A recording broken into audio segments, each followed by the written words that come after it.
Ini terkait penipuan pembayaran UKT 273 mahasiswa di Sumatera Utara.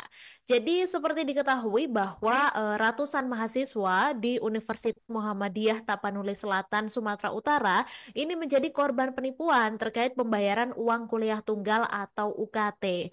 Kemudian di dalam kasus ini jumlah kerugiannya diperkirakan mencapai 1,2 miliar rupiah yang sumbernya dari 273 mahasiswa Tribuners.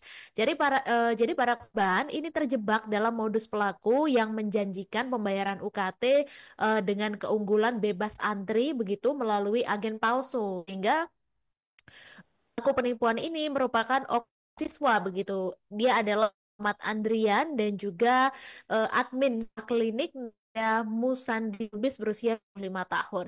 Nah, kasus ini tetap setelah seorang pegawai kampus begitu mencurigai bahwa adanya ketidaksesuaian dalam transaksi keuangan. Kemudian Kapolres Padang Sidempuan AKBP Wiraprayatna menjelaskan bahwa pihak kampus ini menemukan saat melakukan pengajakan rekening koran transaksi pada 14 Februari 2025. Dan setelah diperiksa, hanya 6 transaksi yang masuk ke rekening kampus, sedangkan setoran yang diterima bagian keuangan ini sampai 28 transaksi begitu. Jadi yang 22 laginya ini lari kemana begitu ya. Kemudian akhirnya dilakukanlah investigasi di dalam dan ditemukan bahwa sejumlah mahasiswa ini ternyata menyerahkan uang kuliah kepada Andrian selaku pelaku pertama.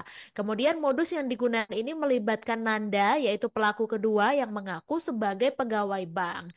Dan keduanya ini menawarkan jasa pembayaran UKT tanpa antri dan untuk melabui para korbannya, Andrian ini bahkan membuat brosur sendiri begitu Tribuners untuk menarik lebih banyak mahasiswa. Kemudian setelah menerima uang dari mahasiswa, Andrian ini menyerahkanlah uang tersebut kepada Nanda atau pelaku kedua, hingga akhirnya si pelaku kedua ini memproses pemberian slip pembayaran palsu berwarna merah sebagai bukti kepada mahasiswa. Juga slip pembayaran berwarna kuning ini diserahkan ke bagian keuangan UMTS. Dan karena slip tersebut terlihat sah dengan stempel resmi, mahasiswa ini tetap bisa melanjutkan perkuliahan tanpa kendala karena kasus ini belum terbongkar begitu.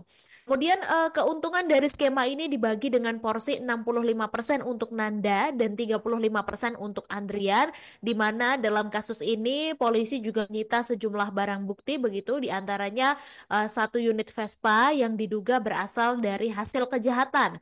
Kemudian juga ada 32 pakaian pria, satu unit ponsel dan lain-lain.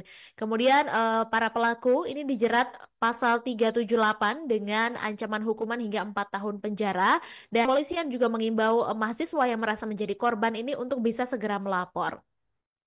Kemudian Tribuners, kalau dari pihak kampus sendiri, Rektor UMTS Muhammad Darwis menjelaskan kalau pembayaran UKT secara manual ini rawan terhadap manipulasi, dan menurutnya jika pembayaran dilakukan melalui portal resmi UMTS maka risiko seperti ini dapat dihindari. Download Tribun X sekarang, menghadirkan lokal menjadi Indonesia.